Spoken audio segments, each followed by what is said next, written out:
প্রকৃতির রূপের কোনো শেষ নাই।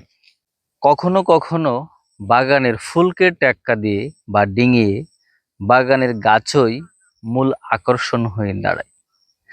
এই যে দেখতে পাচ্ছেন একটা বনো গাছ, এটা কিন্তু ঝোপঝাড়, জঙ্গল বা বিভিন্ন পরিত্যক্ত জায়গায় জন্মে থাকে। দেখেন পাতাটা কিন্তু খুবই একটা চমৎকার, মনে হচ্ছে যে কোনো সনাতনী নববধূ তার মাথায় সিঁদুর পরিয়েছে। চিরসবুজের বুকে যেন চমৎকার লাল দেখা যাচ্ছে। এটার বৈজ্ঞানিক নাম হচ্ছে ক্যালাডিয়াম, এবং একে কেউ হাতির কান বা এলিফ্যান্ট ইয়ারও বলে থাকে এবং অ্যাঞ্জেল উইংসও বলে থাকে।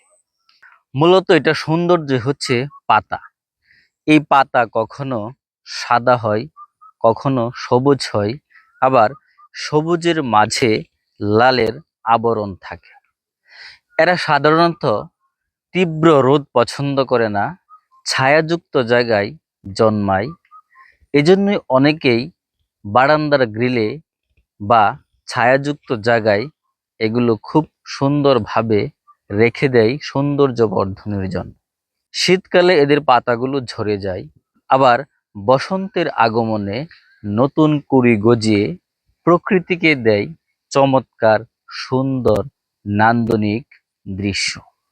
এই বনু গাছটি বা ক্যালাডিয়াম উদ্ভিদটি দেখতে যতই সুন্দর হোক না কেন, এটির একটি ক্ষতিকর দিকও রয়েছে। এই বনু গাছটির মধ্যে ক্যালসিয়াম অক্সালেট রয়েছে, যার কারণে পোষা প্রাণী বা ছোট শিশুদের কাছ থেকে দূরে রাখাই ভালো। কারণ এই গাছটির বা এই পাতাটির কষ বা রস ত্বকে লাগলে ত্বক জ্বালাপোড়া করে। সেজন্য পোষা প্রাণী এবং শিশুদেরকে এই গাছটি থেকে দূরে রাখাই ভালো।